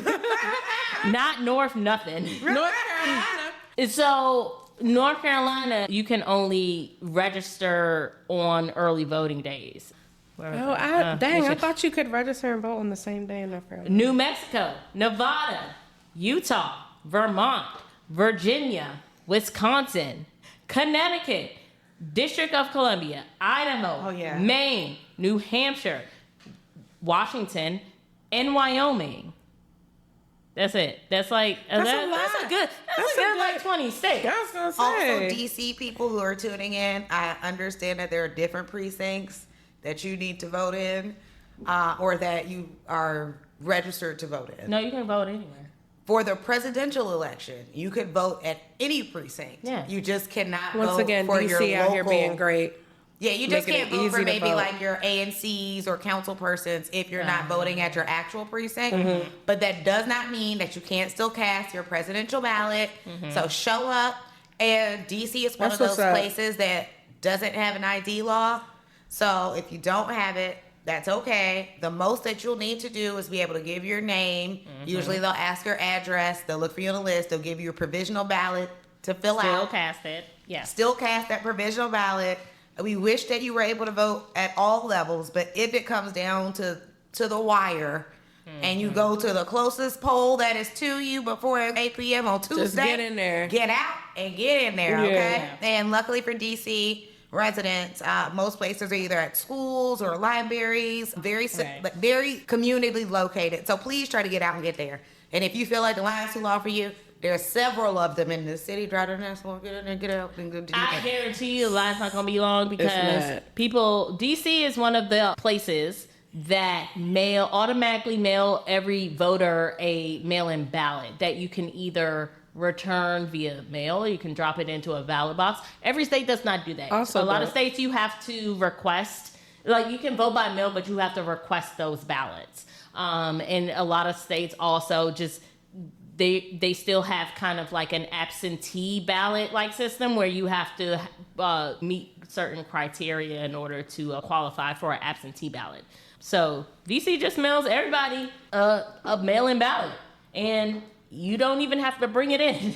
If you vote in person, you don't have to bring it in. You just go and cast your vote. Yeah. So if you're registered, amazing. Go, and you already early voted. Even better. If you're not even better, because I'm voting on election day. I mean, we all are, and that's okay. As long as you cast your vote. That's it. Just get it in. When your polling location closes on November 5th. Or if you're in line to cast that vote. Absolutely. Because as long as you're in that line when the polling location closes, you don't let them tell you can't vote. You please call the Election Protection Hotline if someone is telling you that you cannot vote and you're in line. Yeah, very much so. Yeah, I was going to say, we also have posted a couple of places where you can contact, like if you have conflicting information, if they're telling you that you can't like do your preliminary ballot in the state that it is in their laws to allow you to be able to do that, please give those places a call. If you are a person who is mailing in a ballot, some states do have websites where you can track to see if your ballot's been received. If you are concerned that your ballot can potentially have not been received, or if you are concerned that maybe you live in one of those states where people have been setting ballot boxes and mailboxes on fire because we didn't even get a chance to get with that with all the craziness of these crazy people. But that has been happening with other crazies around this country in at least like 3 or 4 different states where it was documented. Yes. Some of which where ballots might have gotten minimally damaged, if any, other which would like quite a few have been destroyed. Yeah. So what I will say is that if you are unsure, and you want to make sure, not even if you are unsure, if you want to make sure that your vote is counted, if you were doing a mail-in ballot or a mail-in ballot via Dropbox, you do also have the option to go in person and cast your ballot in person. Well, to make sure that it is received. Your state board of election or your state secretary of state website and get the information pertaining to voting by mail. All of the information is there on the state's website. Literally every state conducts elections differently and independently. It is under the Secretary of State for the most part, or any election boards that are set up by the state government. It is under their purview to determine how elections run in the states. It's different in every state, which is why different states have different timelines of voter registration, and why some states offer early voting, some states don't. Some states offer, vote by mail, for no reason at all besides the fact that you don't want to leave the house, and some states make you say that you are sick and shut it. And so, and you jump through hoops to get it. Yeah, so go to your state's website, either the Board of Election. Every state has either a Board of Elections or a Secretary of State website that has the information. If you are not sure, there are a few resources and websites that you can go to that have the most comprehensive information for every state. One is vote.org. You can just put that in and take you where you need to go. Also, BET has developed a really comprehensive website with We Vote, BET/We Vote. Oh, I like that. It really is awesome because this website has assembled a lot of resources about the candidates, in the different states, which we'll talk about in a second. And it's a good resource for all types of information. Persons who have been formerly incarcerated and restoring your right to vote. If you want to volunteer for any of the initiatives or campaigns that are going on, you can check your registration. You can, as Jasmine mentioned earlier, ID requirements, they are different in every state. DC has a very liberal voting ID policy. There are some states that are very strict in the IDs that they require when you show up to vote. So you need to know exactly what you need to bring with you on election day in order for you to successfully cast your vote. A resource that some people have been mentioning to me is Vote 411, which is organized by the League of Women Voters. And they also have resources that will tell you about what's on your specific ballot in wherever you live in the jurisdiction that you'll be voting for. So that is another resource. I feel like you should be able to find all of the things that you're looking for pertaining to voting on any of those websites. Also, if you need a ride the polls, the NAACP is partnering with Lyft to provide transportation for voters to the polls. The code is NAACP VOTE 24. So that's NAACP Vote 24. And that is all caps. So again, NAACP VOTE 24. All caps. And that's on Lyft. And that's valid, but not just on the way there. They give you 2 rides. They take you there, they take you home. Okay. That is amazing. I do understand that some people live in more rural areas where a ride to the polls via Lyft or Uber is not necessarily something that is accessible. Mm-hmm. But for all who live in an area where they do have options to rideshare apps, Lyft specifically, please use the code. Save yourself $40. Go in there and get your vote in, come back. You can spend the money you would have spent to get there or celebrate the fact that you voted. That's right. Okay? We'll celebrate with you. Yeah. Or, maybe you needed something for the household. Put that money on that. Kamala not trying to take the money out your pocket. She said just come out here, protect democracy, and go ahead and have a good time. Amen. All right. All right. Well, in addition to the presidential ticket, there are a lot of other races that are going to show up when you go to cast your ballot. The presidential race usually dominates the headlines. There are several other races that you'll probably see on your ballot. All of them are very important. The lower down on the ballot you get, the more important that race is to directly impact your lives and the lives of your family. So we just wanted to highlight a couple of the things that people might see on the ballot. And like I said, BET has a very comprehensive resource on their website, BET We Vote, that people can go and research some of the candidates that might show up on their ballot.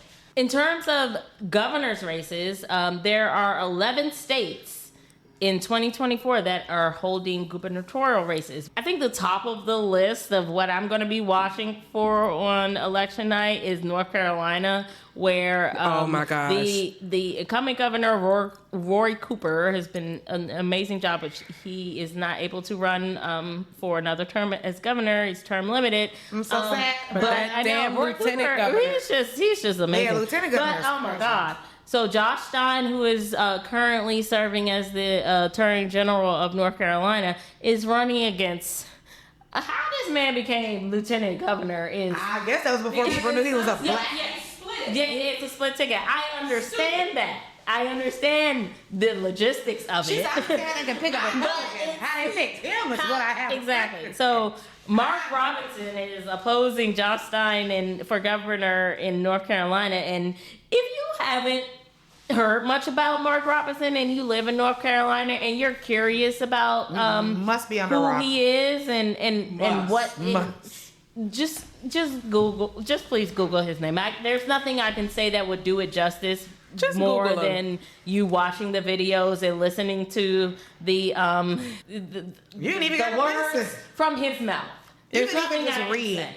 So yes, so that is one of the top races that I'm looking at in terms of gubernatorial races. Also in Washington, Jay Inslee, who has been a governor in Washington State, he is not running for re-election. The Democrat running to fill his seat is Bob Ferguson. In addition to North Carolina and Washington, there are gubernatorial races in Indiana, in New Hampshire. Chris Sununu, who is a more moderate Republican, is not running for re-election. So that's going to be a race that is going to be very interesting to watch. Also in Delaware, Missouri, Montana, North Dakota, Utah, Vermont, and West Virginia. Let's stay with the state legislature. We'll get to federal. Always goes first, and I'm a state policy person, so I would love to talk about what's going on in the state houses. And for a lot of people who might be apprehensive about how impactful their vote is, and how maybe the visions of the people who represent you in Washington don't necessarily reflect your values and your views and what's going on in your community. State legislatures impact or decide the majority of the policies that you are most concerned with. They decide, first of all, the fiscal budget for your own state, and that's in terms of healthcare, that's in terms of law enforcement and public safety, that's in terms of education, even though the federal government does fund certain educational initiatives. But in terms of a lot of things that actually impact the community, those things happen at the state legislative level, especially in terms of reproductive rights, now that it's been returned to the states. Because thanks to Trump, that's apparently what everybody wanted. That is not what everybody wanted. We need abortion access needs to be constitutionalized again. Healthcare access. Yes. Period. Reproductive care access needs to be a constitutional right, and it needs to be stronger than the protections that Roe gave. But I'll digress from that because we're talking about state legislatures now. But a lot of what's happening in terms of reproductive rights is happening on the state legislative level. Every state except one has two legislative bodies, pretty much just like Congress. You have a Senate or a upper body, and typically a House of Representatives or House of Delegates, which is lower body. There is one state, and that state is Nebraska, that has a unicameral legislature. They have one legislative body that just does all the shit. So out of the 99 state legislative chambers, 85 of those chambers are up for election in 2024, meaning people in 44 out of 50 states, you will have a state legislative candidate on your ballot. Now, in terms of who you are voting for, some of those resources that I mentioned earlier, especially the League of Women Voters, vote411.org, will have a ballot that is going to have the candidates that you can consider. And a lot of places, unfortunately, especially for state legislatures, they're not very competitive. They're not contested. Either they're predominantly Republican and they're unopposed by a Democrat, or they're predominantly Democrat and unopposed by a Republican. So a lot of cases, you might find that there's only one candidate on your ballot to vote for. It's okay if you don't want to vote for that candidate. Do not let anyone tell you that you have to cast a vote for every race on your ballot in order for it to be valid. That's not the case. You can cast your ballot and it will be valid even if you don't vote for every election on the ballot. It's okay if you don't. It's okay if you do. Because at the same time, if there's only one candidate on the ticket, chances are that they will be elected. So it's like, okay. Also, people, I saw something this week that kind of alarmed me about people speaking about voting. And it was like, well, I don't get the point of like voting or not voting. But I mean, I guess I should vote anyway, but that doesn't mean that you have to vote for either of the candidates. You could rate somebody in or vote for a third party. And to that, I say, in the words of our good sister on Instagram. You a rebel. And the words of our good girl on Instagram. And to that, I say, thank you. because you all are ignorant. And so let me tell you why you shouldn't be just writing something in. We're talking about a primary. We're talking about someone who may be a popular candidate, like in terms of not be representing one of the major parties. Yeah, you can write them in then. Once we get past primaries, Period. it is not a game. You literally Please. could have not voted if you're going to come in Please. there and write yourself in, or your homeboy, or somebody else you know, or Scooby-Doo. You might as well just You might as well have stay not home. voted, because honestly, to spend all of that effort to go and do nothing when it comes to whatever candidate. And the you're only voting person for. who's going to know that happened is you, unless you take a picture of it and put it on social media, because they're not going to record They're it not and going to tell you about publicize it. The random person that you decided to write in, your friend, your colleague, whoever else, your pet, will not win. None of those things were ever a popular thing unless we're talking about a primary and somebody who has It's not a badge of honor. the amount of populace behind them. Yeah. So when we're talking about it, I think we need to dumb it down, because I think some people still don't get it. If you have a classroom, if you are in one or has a child in a classroom, if they say, hey, the options are oranges and apples to vote on for what we will have as snacks for kids, and then you decide to write in bananas because you liked bananas 2 years ago, you know what's not going to happen? Nobody's getting Bananas. fucking bananas, okay? Nobody's getting bananas. Bananas is not an option.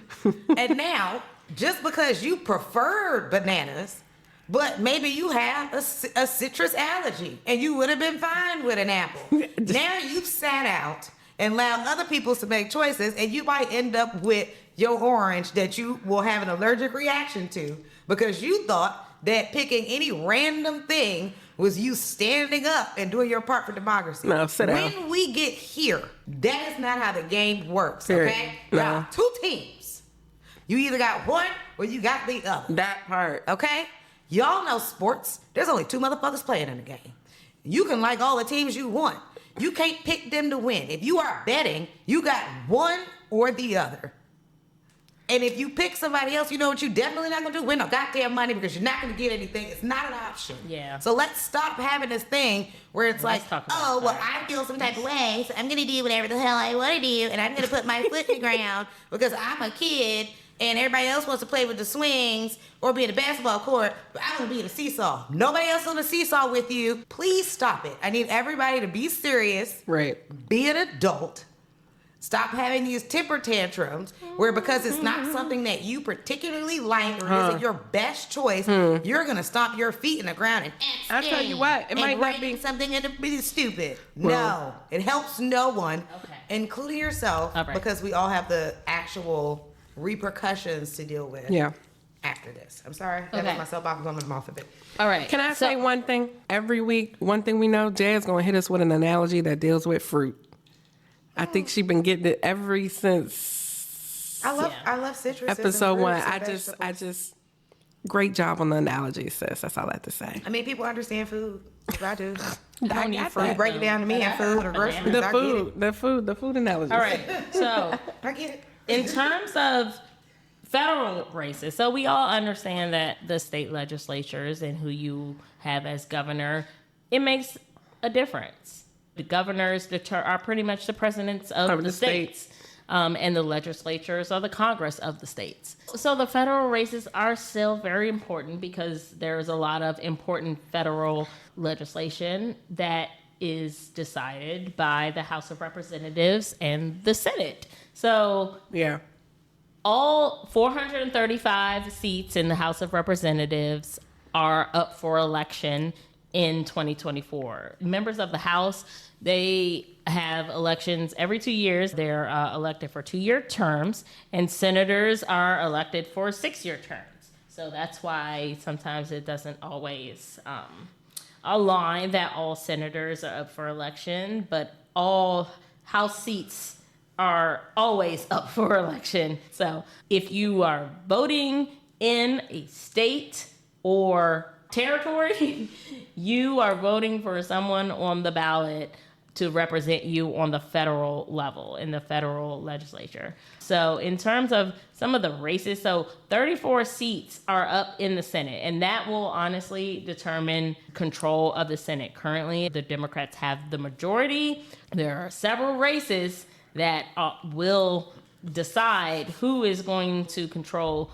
Congress going into 2025. One of those races that we've talked about before on the podcast is in Maryland. Current Prince George's County executive Angela Alsobrooks is running against the former Republican Please vote for her. Governor Larry Hogan, who has tried to disavow his Republicanism as much as he can until he can't, and now he's been endorsed by Trump or whatever. He got caught bragging about being endorsed by Trump in a closed door. Secretly being endorsed by Trump.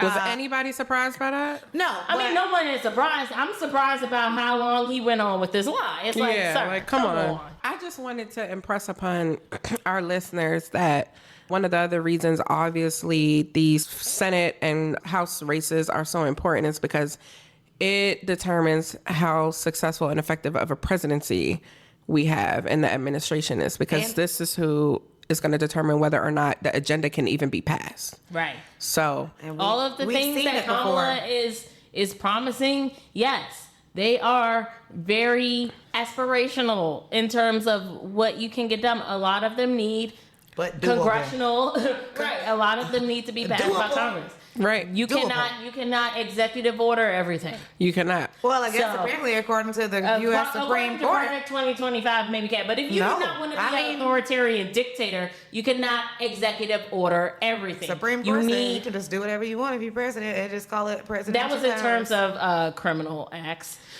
But... Oh, right. But yeah, in terms of legislation, she's still going to need Congress. She's still going to need in terms of the Supreme Court, which hopefully, fingers crossed, we will have some vacancies that become available in the Supreme Court on the 9 justices, or we'll just have additional justices added on to the Supreme Court. That is not why I'm here. I'm not here to talk about court expansion, but if you want to, look it up.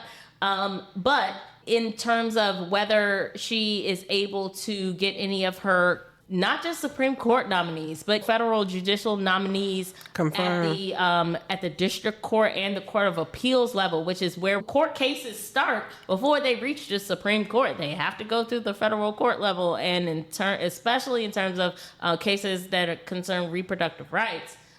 Those cases start in some of these district courts that have been infiltrated by Trump judges that should never have seen the inside of a courtroom, But I digress.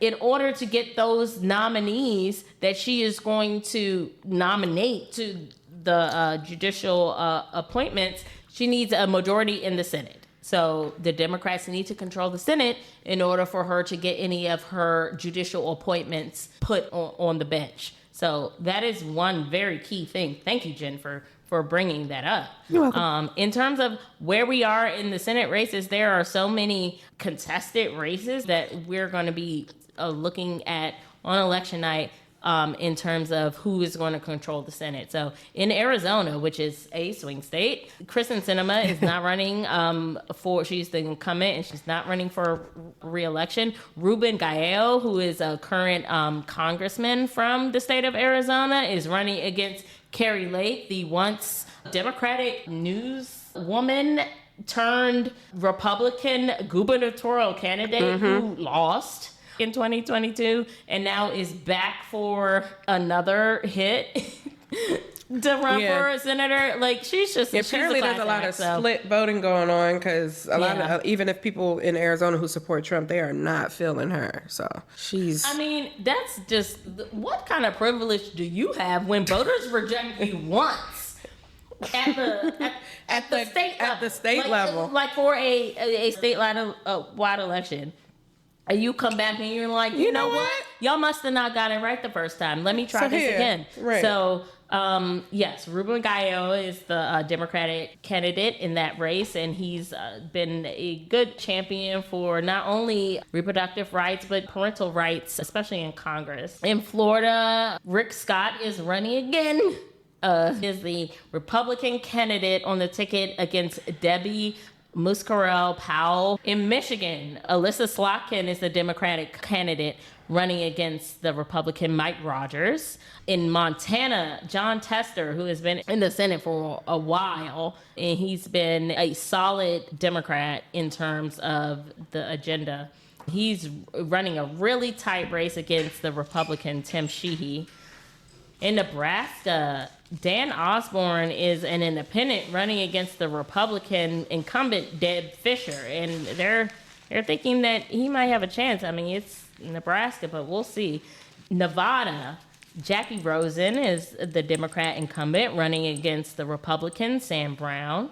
Ohio, Sherrod Brown is a long-serving Democrat incumbent running against a interesting candidate in Bernie Moreno, who, if that name sounds familiar, it might be because he went viral a couple weeks ago for questioning why women over the age of 50 would be interested in reproductive rights as a voting issue because they don't have to worry about getting pregnant.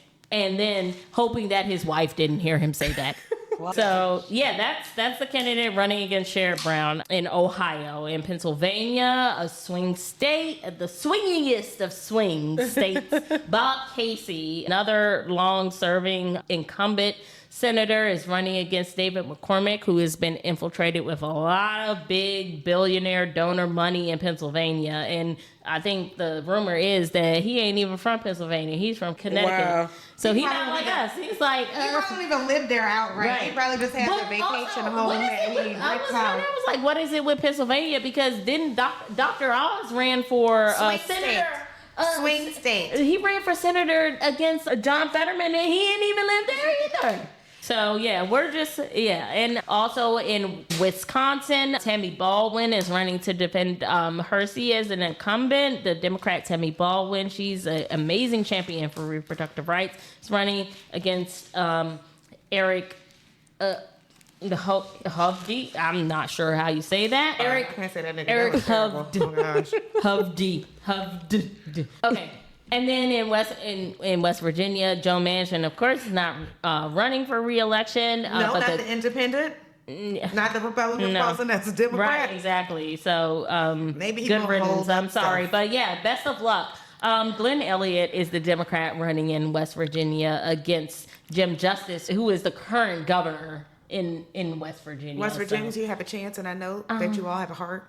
Because I drive through West Virginia, Western Maryland, Western Pennsylvania, and western parts of Virginia. Vote Glenn Elliott. And I see some of the big Trump signs, but I also see a fuck ton of Harris Wall signs. I love that. Oh, that's great. In the mountains. Oh, wow. Yes, ma'am. West Virginia. I know that's right. So And even Western Virginia. yeah, I saw because the Trump people, they like to put Girl, their shit people on. are moving out to Western VA. Man, you know how much Yeah, cheaper they it is out are. there. Exactly. Well, yeah, and We thought about moving out to Tim Kaine is running for re-election in Virginia, running against Republican candidate Hung Kao. It appears that his is one of the races that are pretty safe, and there's a lot of other races. Those are the ones that I mentioned are the races that are pretty much safe for the incumbents or the party that's currently in power. And on the list of toss-up races is one that I don't think any of us saw on our purview in Texas. Yeah. Colin Allred, former NFL star, civil rights lawyer. After he got out the NFL for like a couple seasons, he was like, you know what? I think I'm gonna go give me a law degree. And he did that, and he became a civil rights lawyer, and he is currently in the House of Representatives, and he calls himself one of the most bipartisan members of the House of Representatives. Colin is amazing. And in this climate, that's the only way that you can get shit done. Right. And so I don't fault him for being someone who wants to see progress, because that's what I hear when I hear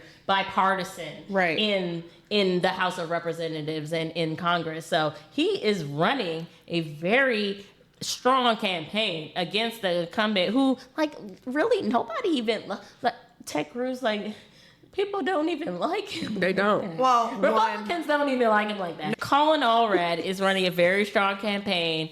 After all is said and done and the dust settles from this election, and we'll see what happens in Texas, any progress that happens in Texas, I think, can be attributed to Beto O'Rourke, Yes. who has been Let's put our hands up for putting Beto the ground O'Rourke. game on get out the vote initiatives in Texas since his unfortunate loss against Greg Abbott for governor in 2022.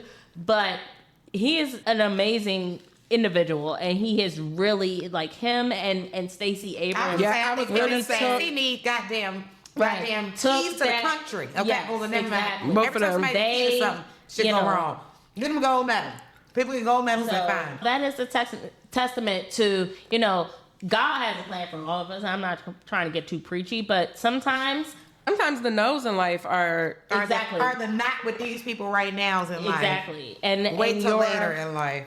and the things that, and or I have something else, something better for you. something better In life, something man, better. hello. And I think that, so we'll see what happens. I with really these. take my hat off to them because that's just truly the commitment to, like, Well, and democracy you know, and you know being that a here civil Because servant. anyone can lose and be like, you know what, I'm done Fuck with this. this, Fuck right. this. Or But- lose and be like, there's no way I could lose. But I'm just gonna knock over everything Okay, because I well, did. But yeah, I'm saying, there you like, But to lose and continue to organize and continue to strive for the progress. and not just work for your goal, but work for the goals the of people. others. Even if you see that you might not be the person at the top, Exactly. that speaks to the real character of people. Right. Yes. And also, again, with some of the people that we're running to on the other side, we really have to start asking ourselves, not about the entertainment quality, but about the actual content of their character, what it means going forward.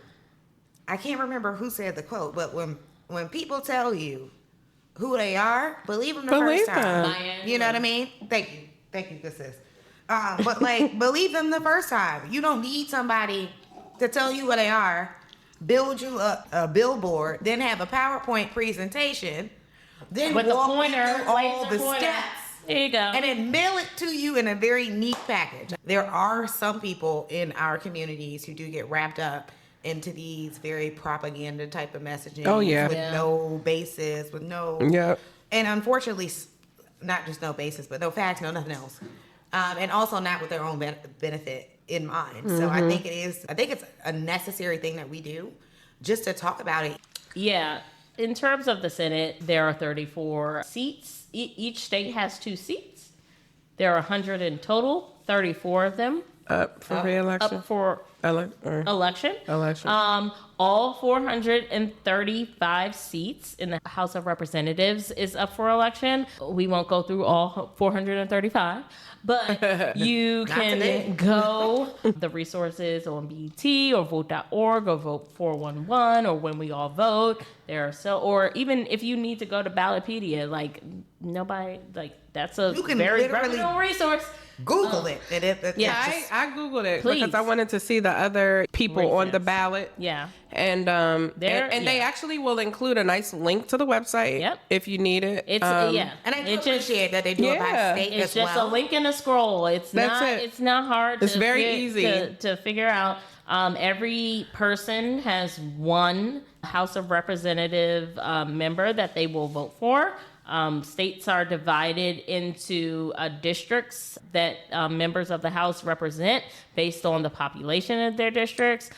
Some districts are heavily gerrymandered, especially with the outcome of recent Supreme Court cases, especially It's in important to Alabama. vote. Important to vote. There's one race that is actually I want to highlight too, because in Alabama's 2nd congressional district, there's a black man who is running, the Democrat Shamari Figurs. He's running for a seat that has been dominated by Republicans for the past 6 decades. And the recent Supreme Court decision, Alabama to redraw their congressional districts. So people are looking at this district to be more competitive for the Democrats because it has been redrawn to include more of the black population of Alabama. Did they put them all in one bubble so that the way the rest of Alabama is split up in 17 different things that's nothing but non-blacks? So basically Alabama was like, we only need one mostly black district, and the Supreme Court was like, no, y'all need at least, y'all need two. Y'all only need which is the opposite of what they said with of people who South actually live Carolina. there at the So bare the minimum. Alabama decision was somewhat of a positive, if I can say that anything positive happened out of the Supreme Court, because they were essentially trying to put all of the black population into one district. And so they made them split it up into two districts. And then South Carolina, they were trying to gerrymander it to, it was the area in and around Charleston. They were trying to gerrymander it to include less of the black population. And the Supreme Court was like, no, they are doing it because their interest is in the political parties of those candidates, not their race. Because you can gerrymander based on political ideology, but you can't gerrymander based on race. And so those things are. So no matter if the majority of the people have one race. Supreme Court, exactly, because most black residents of South Carolina vote Democrat. That's not something that they considered. So. Yeah, so there's an interesting race in Alabama in the second congressional district. So we'll keep an eye on that. Good luck to the candidate Shamari Figures.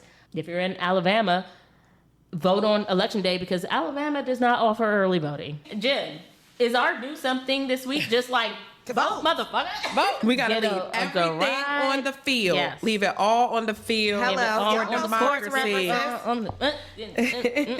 Just ask LeBron. Yeah. I'm saying. Yeah, so I think other than like getting your people out, making sure everyone in your network has voted, you can be a part of some of these final text campaigns, some of these final like calling, and also there's literally pushes to carpool to swing states and knock on doors in these final days. Do your part. Go vote. And if you need a drink, it's okay. You can have one. And if you're, in a state where it's legal, smoke if that's your. Listen, you might need a little. Whatever advice that you need to get through it, to get your ass to the poll, to get through November 5th. If you need to take an edible mushroom and laugh your way to the polls, laugh there, but just make sure you're serious about your voting. Indulge however you see fit. But we will see you later. On the other side. We're going to have a bonus episode talking about what we can expect on election night because I know it's going to be... We need to prepare ourselves. Crazy. So, we will see you later. Cheers. Cheers. Pull up a drink. Since the political board up. Political Pour Up. Cause we gonna need a drink for this.